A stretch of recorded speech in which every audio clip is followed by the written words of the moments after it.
Welcome to the Arlington Street Church podcast. Founded in 1729, Arlington Street continues today as a gathering place for progressive people of faith in the greater Boston area and beyond. We are located at the corner of Arlington and Boylston Streets, across from the Public Garden in Boston, Massachusetts. Please visit ascboston.org for more information about this historic Unitarian Universalist congregation.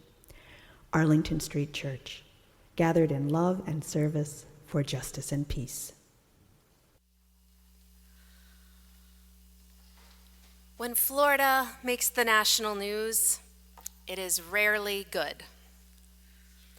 Stories out of Florida tend to fall somewhere between head-scratching and soul-searing. Many of you know that I grew up in Jacksonville and still consider North Florida my home. I have an abiding love for this beautiful, quirky, and sometimes very misguided state.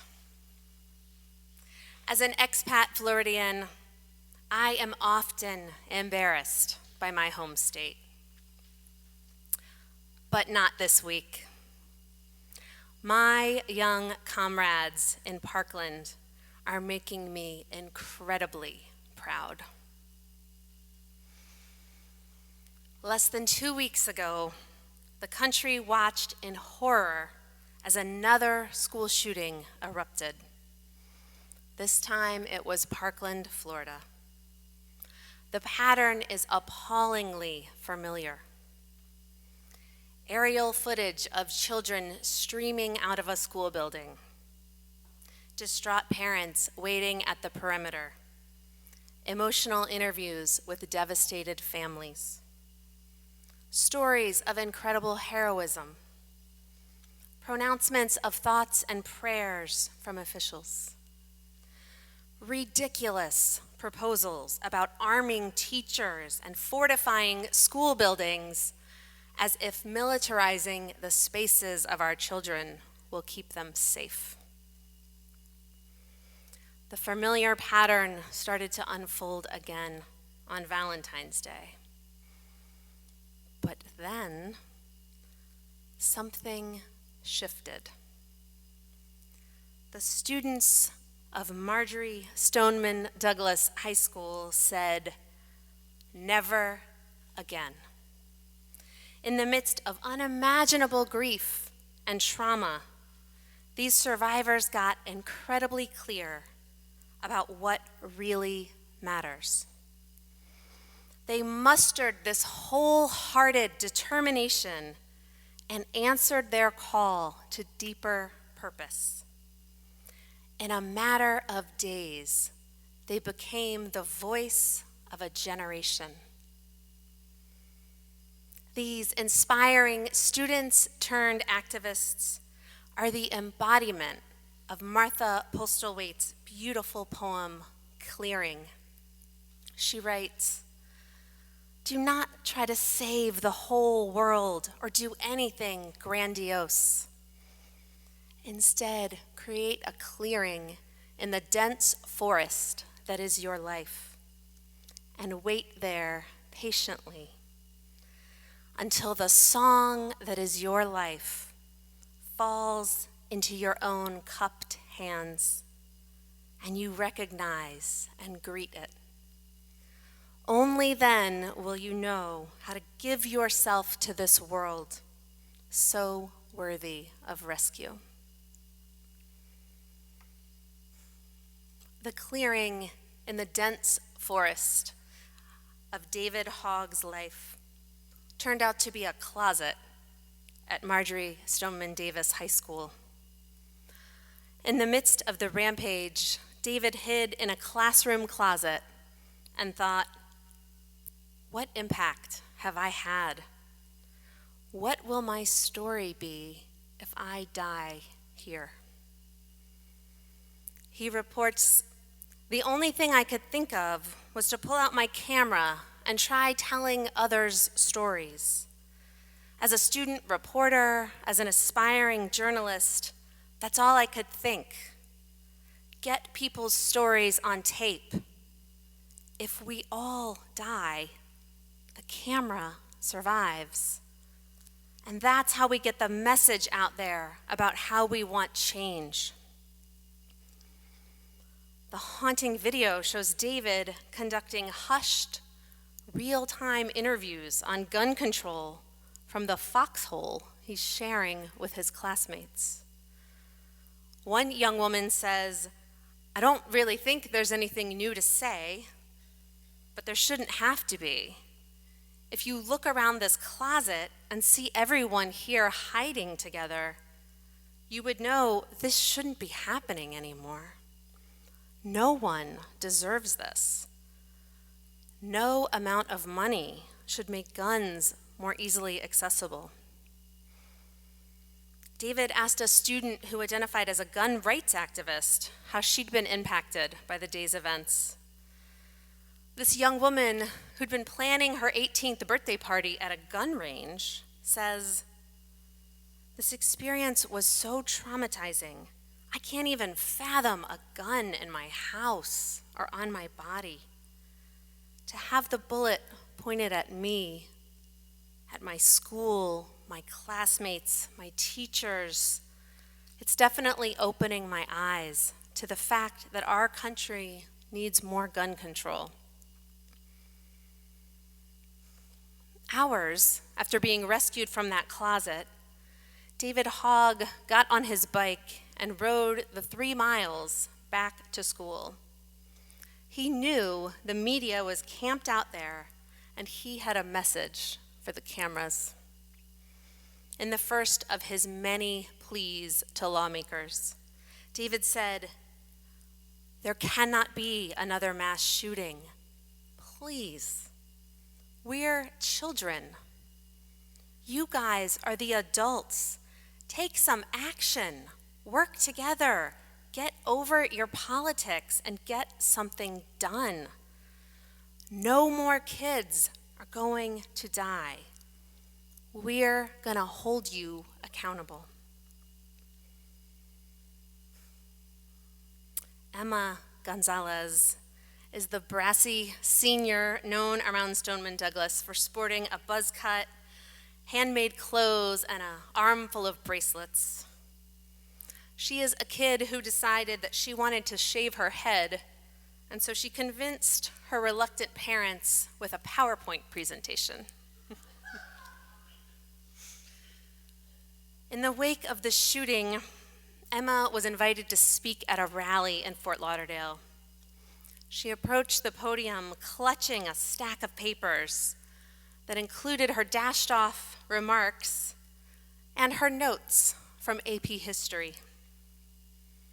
That visionary speech became a viral call to action and established Emma as a key leader in the burgeoning Never Again movement.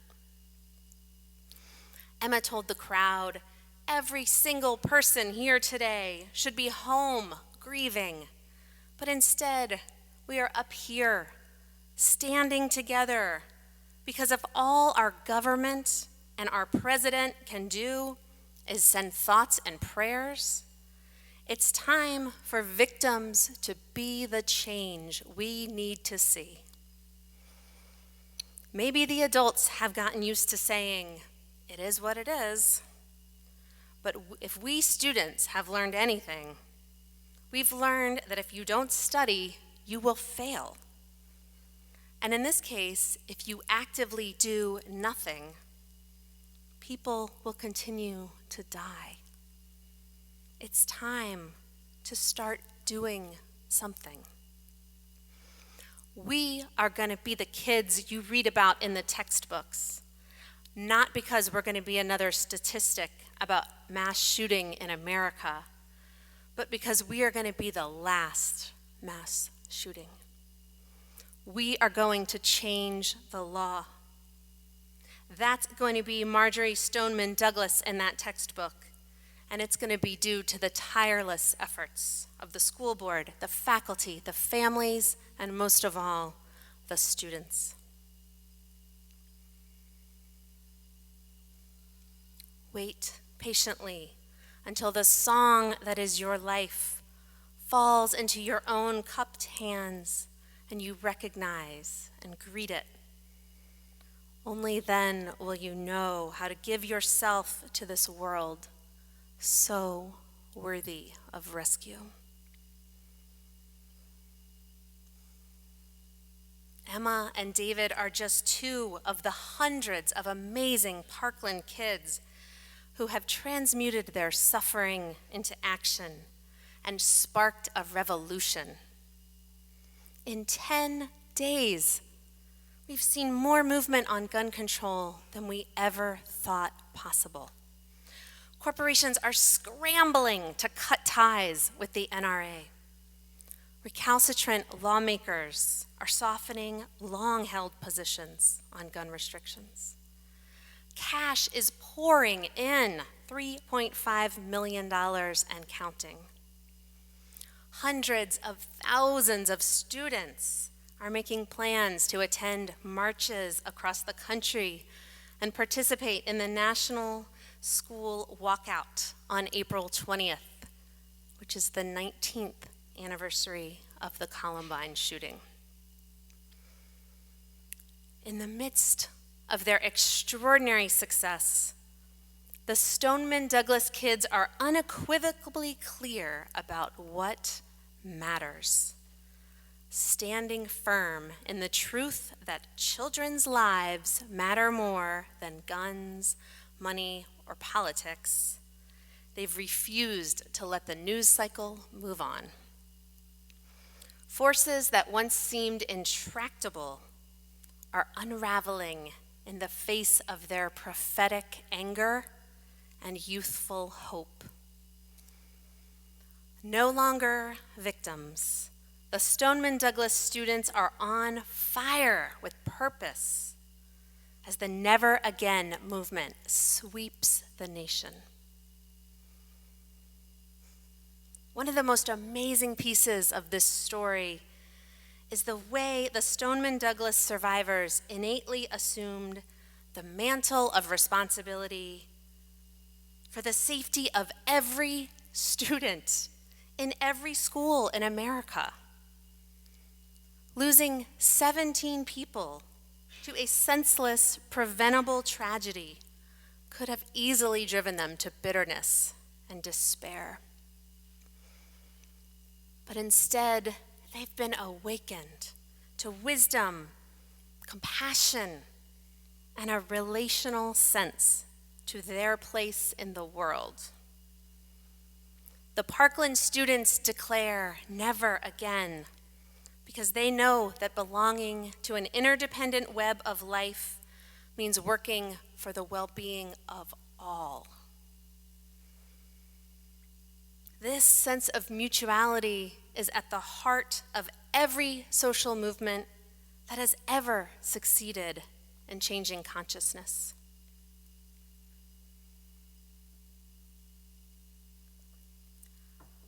Thankfully, most of us will never be tested like the students of Stoneman Douglas. But we can still rise to greatness and give ourselves to this world. It's so easy to forget what really matters as we move through our daily lives. Rumi, the 13th century Persian poet, said it this way: "You set out to find God, but then you keep stopping for long periods at mean-spirited roadhouses." Let's amplify the song of Emma and David and the many emerging Never Again leaders. And let's amplify them as we listen for our own song.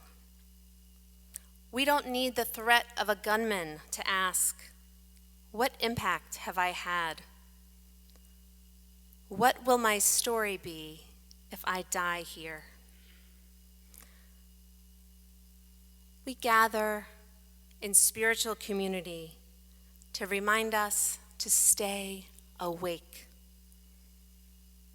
May this sanctuary be a clearing in the dense forest that is your life. When you listen from a place of quiet, what is the deepest aspiration of your heart? What is the song that is your life? Amen.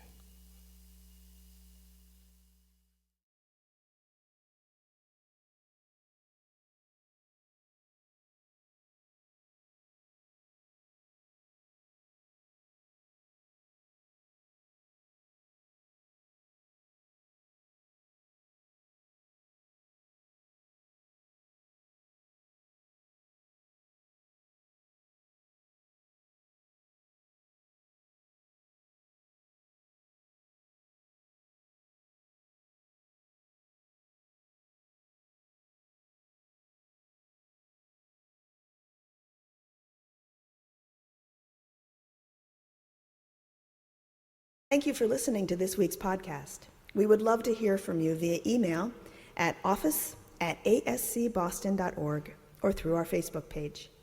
If you would like to support the good work of Arlington Street Church, please consider a contribution by check in the mail or through our website, ascboston.org.